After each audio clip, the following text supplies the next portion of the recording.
So you're with Mark and Diane from Real Estate News and Views, and we're doing an Innisfil recap, which isn't as dismal as Barrie.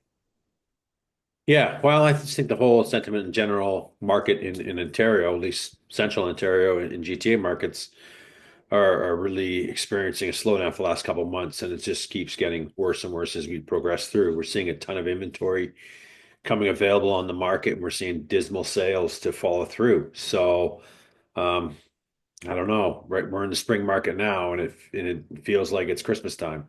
I Nothing know. happened. So that's the biggest thing. And then there's just so many listings to choose from today, so many varying different types of pricing strategies, this price, that price, overprice, underprice. It's all over the place. And I think it's getting confusing. I think buyers have retreated a bit. So I Yeah, think, they definitely have retreated. Okay, I'm going to share my screen. when you share the screen, I'll the plug, definitely subscribe and hit the smash the button, not subscribe, smash that button to subscribe to our channels. And in the top part of our descriptions, home evaluation and buyers can get their list of homes right in their email box. So definitely hit those links for more information. And got questions, reach out. Okay. Okay, so last year 66 sales, this year 50, so we're down 24%. Okay. Last month was 45% though. Listings 304 last month, 422 this month. Okay. Year to date, I don't know if we can see it. Last year, 229, this year, 179, down 22%. Sales, right? Year Yep, date. Okay. So we're down 22% so far for 2025, correct? right. This is Innisfil. Okay. Okay. Shocking thing though, look at the average price. Ooh. Again, folks, the average price doesn't do much, doesn't get me excited because it's an average. So we will see fluctuations in the average price I as know, but you know what's shocking to me, Mark? Last year, the whole year, we didn't hit a million. yeah, but this month if we go over here, everything is slowing down.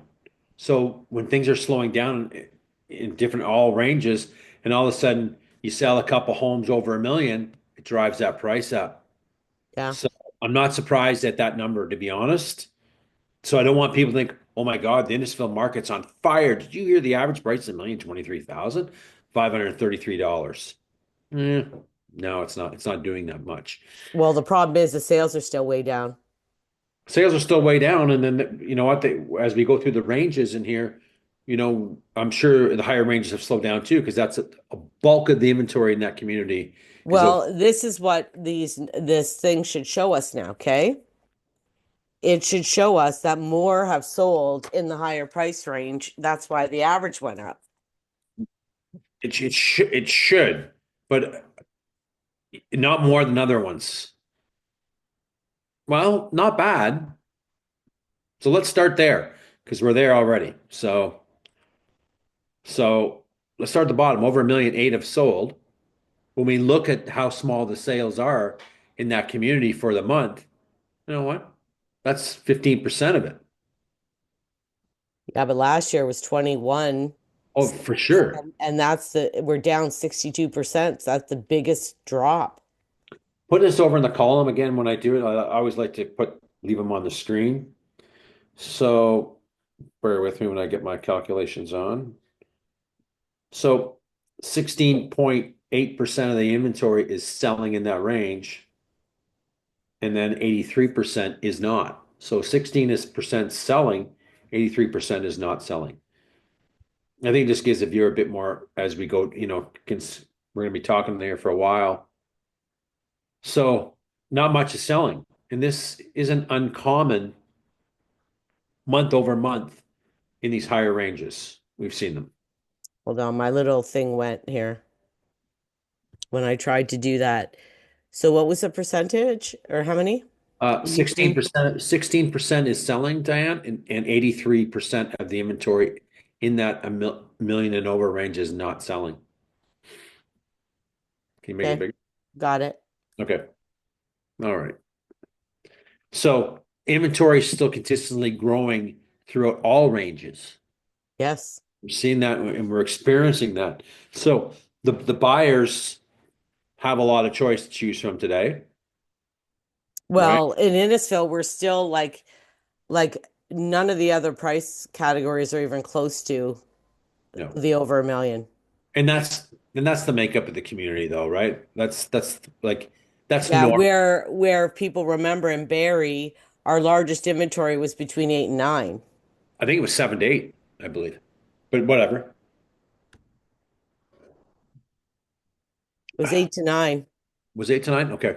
Yeah. So, but like in 279 listings. So this is the thing, like here, you still don't see a ton here. you So 9 to a million, 5 sales last year, six, basically a wash.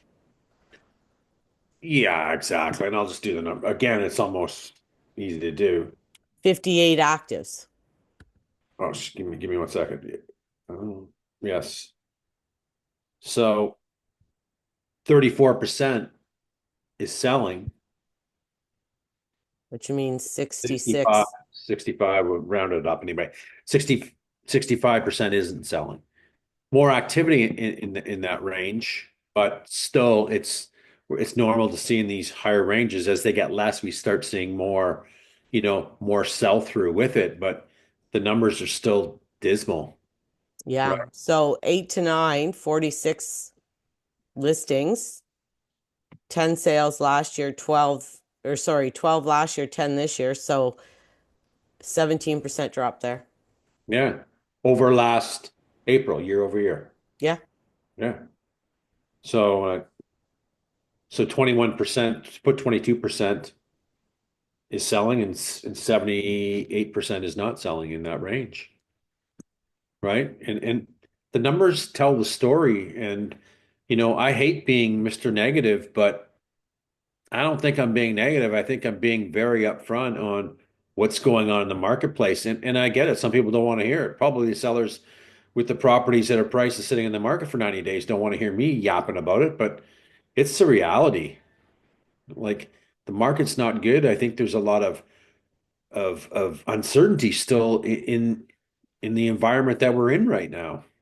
Well, there's a huge amount of uncertainty. And I mean, I was talking to a couple people that are looking to buy today, and like they're worried they're going to overpay. I think a buyer to that point, and I think a buyer has to, I would think, would have to price that into their offer price. They go, hey, we're taking a chance buying. It could go lower, and we're here stepping up to do this offer to get a deal done, but we want to negotiate. Well, the other thing too is, and you and I have talked about it lots and lots of times, it depends on what their life plan is too. Like if you're going to stay somewhere 10 to 20, 30 years, like you plan to stay there for a long time, it's not as dangerous. It's not. Where when you get into like the starter home where you're going to have a kid or two, and now like I even tell my clients, new buyers, listen, you should buy at least like a 3 bedroom townhouse, because if you get stuck here and you can't sell and you start having a couple kids, like where are they going? Like you have to kind of buy thinking, okay, what if I couldn't sell this house for the next 5 years? Can I live here still? You've had young clients yourself who bought starter homes and then started having kids, right? And it gets too small, too tight. They can't, you know. They outgrow the house and they start making moves. And I have some now that I'm working with. It's normal. And I think a buyer buying today, has to look at it that, we are going to stay put for, the average, family doesn't move for 14 years to Simcoe. We did a video on a couple days ago. That's the average. So we're not turning houses all the time for the same No. rents. Some But paid up. somebody older in their life, like it depends what life stage you're at. For a retired couple to have 2 bedrooms, who cares? Oh no, for sure. For They sure. don't, it doesn't matter, right? And it's the same with the giant big 2 stories, you know. If you have 3 or 4 kids, you need that now. And that type of home, they're staying until the kids are in high school. They're going to the middle school, like they're going, to public school, kindergarten to grade 8, and then they're moving to the high school. They're usually in those areas for 15 years, 16 years. Yeah. Well, and then it's not if you pay 10,000 too much or 20 even. Okay, describe to me and pay 10,000 20 because you lost me on that one. Well, if you're worried about overpaying, I don't okay, think and you someone's pay overpaid today, though. 20, 30,000 more than you think it's worth or where the comps say or whatever. If you're staying there for 10 or 15 years, it's kind of irrelevant. Yes. Now, now Explain that. if you're paying 200,000 too much, it's a whole different world. Yeah, for sure. I just don't think anybody's overpaying today, right? If they're bidding more in that situation and they really want the house, then yeah, they may need to go 10K over with list price. That's pretty average what we're kind of seeing today. We're not seeing 50, 60, 70 grand. We're not seeing those numbers unless it's priced below market value, we do. But the ones that we've, done videos on and conversations on, it's 6, 7 grand. That's it. Yeah, that's a wash. That's nothing, right? Yeah. But I do think a buyer who's putting, pen to paper today will go, you know what? There's uncertainty in this market right now, and I'm being fearful, and that needs to reflect in my offer price a bit. And not stupidly, don't get me wrong, right? It shouldn't be stupid. Well, we need to get it for 100 grand less. That ain't gonna happen. Depending on the price of the home. Well, So this is what I was going to say. Like some of them that have come out in the last couple days, I thought were priced really well. some were, for sure. Some were priced decently. Yeah, there were. There was a sale on the board today in Barrie. This property was listed in May 17th, 2024 for 1,400,000 and change. It sold today, almost 1 year in the market. It sold for 1,290,000. I did the calculations. That was a 13% cut price. Hmm. So, how many conversations have we had on properties that are, you know what I mean, a little bit higher than what the market will go? Why wouldn't you just cut that 13? Why wouldn't you just list the property 13% lower right from the get-go? Imagine that they went through 3 or 4 agents on it. We even looked at it with some clients. Look, it had location. Home needed a bit of work, but it had location. It sat for a year, empty, empty. Imagine the carrying costs on that. Well, the other problem to that is if you listed it for 1.29, people would think it was still overpriced. And then you see what I mean? Like I don't think so.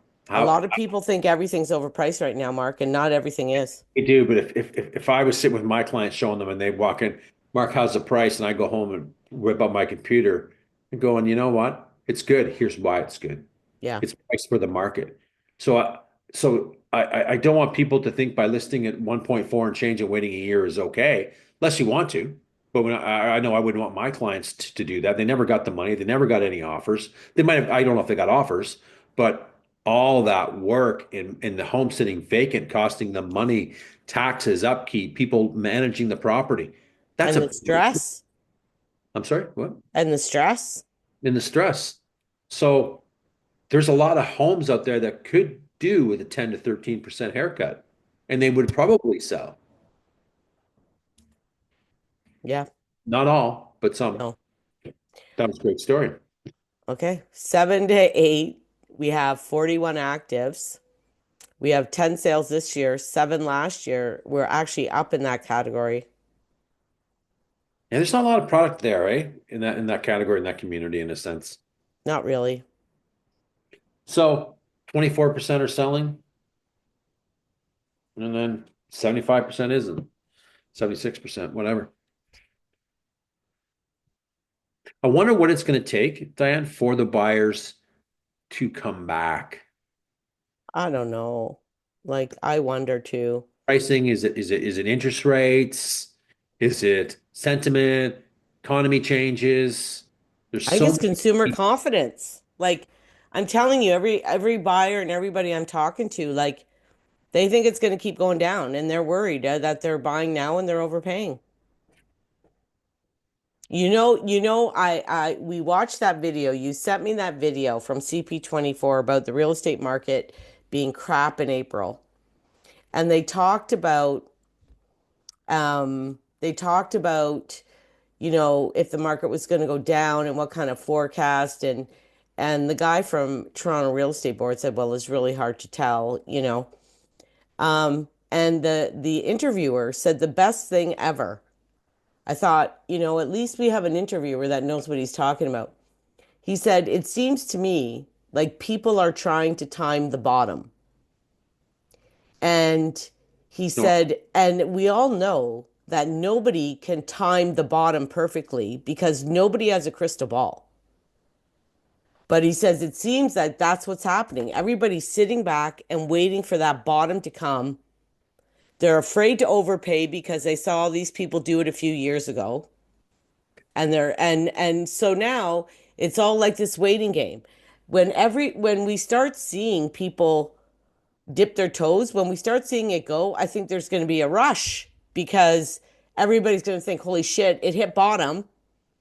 And now I got to get in before it goes the other way. that happens quite a bit. Happens every day in the stock market. Hmm. Every single second in the stock market, Well, we've right? seen it in real estate too, where one week it's hot as anything, multiple offers, the next week nothing's selling. And we're like, what happened? What just happened? Comes in waves. We have 2017. a Oh, while, it's horrible like that. right? Like it's You don't know. So 6 to 7, only 23 active, six sales, eight last year, 25% drop. But really that is like a very, very, yeah, and we have a lot of there could be some vacant land in that area and some other things like that, right? So it's a lower range for the community. Still 26% selling, 74% isn't. And look at the range, it's very consistent with their numbers that were shown that in all ranges. Look at them yeah. all. 70, the highest one, of course, is what we expected, but these are 6 to 9. It's all within the right range. Hmm. A lot of inventory. So, buyers that are paying attention to this should start really paying attention to the numbers. And, I think there could be some deals coming out there where sellers do get frustrated, right? Maybe pinpoint those properties, like the one I was, talking for a year. Finally, they clicked and they said, okay, we're taking it. Hmm. Well, But and the 5 to 6 range, seven active, two solds. I put 0% change. I think these are Sandy Covers, Mark. I know it's not even worth. I know we do it, but yeah. Because Innisfil doesn't really have condos except for the ones at, what the hell, Friday Harbor. And usually in that range is those land lease ones, right? The senior land lease property. Yeah, they didn't come up. Yeah, they come in the lower ranges. They do. Yes, yes, they would. Because Yeah. in Innisfil right now, I'll just do a check, but look at under residential freehold. If we look from what's actually listed between 5 and 6, because I don't want people to think like you can actually buy real like detached normal houses in Innisfil between 5 and 6.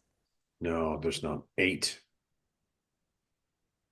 and they're all over, right? Guilford, rural. There's a Park Ridge, I believe, right? Yeah, it's got the land lease, Uh, right?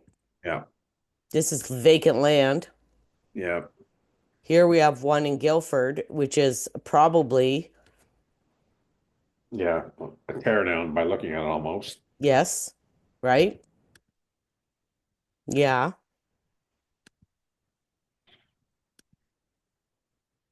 Another Another, tear down. yeah. Well, needs tons of work. There's no cabin. And it's really small too. 598, two bed, two bath townhouse. Too expensive. It's not. Well, That's not. now we're at 600, right? We're not seeing 2 out of 10 selling Barrie for that price. Been on the market 44 days. Why? That's why. And now we're back to land lease, Yep. right? Get the community in on the price. Yeah, like at this price, you're getting like this thing is probably 6 or 700 square feet, Tiny. right? Yeah. So there's not you don't get a lot of choices at that kind of price. Not in Innisfil. not even close. Small community, right? Small Yeah. community. And I'm just hoping, Mark, I'm hoping that somehow, some way, consumer confidence comes back, and not just for the real estate market, it's for the world in general. Like it's so depressing right now. Like everybody's in this funk and nobody has confidence in the economy or the world right now. No, it's just they're scared to make some big decisions, and buying and trading up is a big decision. But if if someone's sitting on good equity positions, you got to take a longer perspective on it, right? Like real estate market, when we're buying and selling properties, and we've bought many in the years, I'm not looking at selling next year, and I don't place that type of an asset, Diane, going and watching it go up and down. I know. Stock market's for. It goes up and down like a circus. This isn't a stock market, right? But it is a market. And right now it's very slow. It's a supply and demand. We have a lot of supply with very low demand right now, right? Mhm. How do we get the demand creeping up? What has to give? Well, better economy, maybe, more certainty about the economy, better pricing for the market. What else? Better interest rates, Interest rates. That incentive as some kind of incentives, like we need something like that to, I think, to bring back the buyers to feel, well, I'm coming back. And like you said before, what typically happens is that look at the COVID days. You could sell crap to anybody and they would have bought it back then. mm-hmm, We've seen crap houses sell and get stupid money. mm-hmm, Everything was selling because of cheap mm-hmm. spending. Everyone was just having a great old time. Now, holy cow, it's did a big 360. And Yeah. then herd follows. So the smart ones, and I'm not saying everyone buying in right now is smart, but there's different reasons and motivations to buy and sell in today's market. Where people get divorced, downsizing, upsizing, moving out of the province, Jobs. jobs. There's lots of things. The market is going to continue to go, but we're just seeing the opposite of the influx of inventory with sluggish demand and dismal sales. And we're Mm-hmm, still seeing, when we see, I look at the list price to sell price all the time, 97, 98%, of the price they're getting.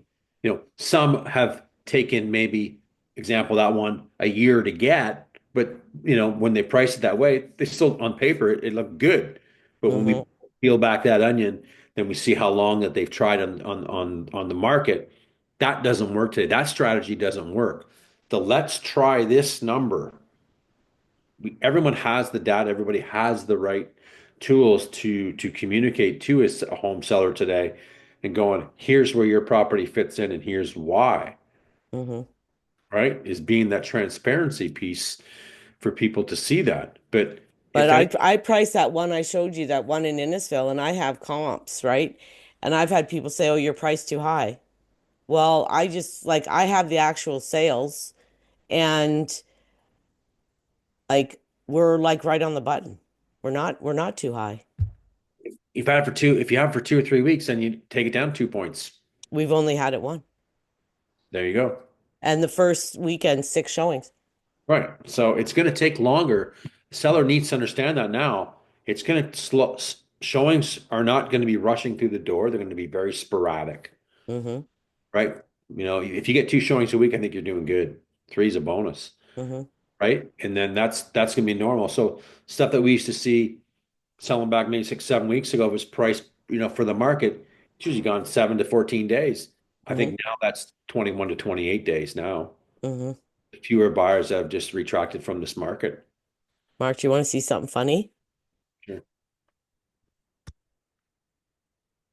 Oh, great. We stopped quiet. Yeah, Ah, yeah. it's quiet. You Okay. sleep beside my microphone Yeah. on the table. I Um, think that's it. We're at our I think we covered some good details and where the market is today, and we don't know where it's going tomorrow, but I think some change, comes along. It's gonna take some little bit of time. to change the sentiment and the And it always does change. It's going to change eventually. oh, it always does. It just takes time. Yeah. Okay, see you. See ya.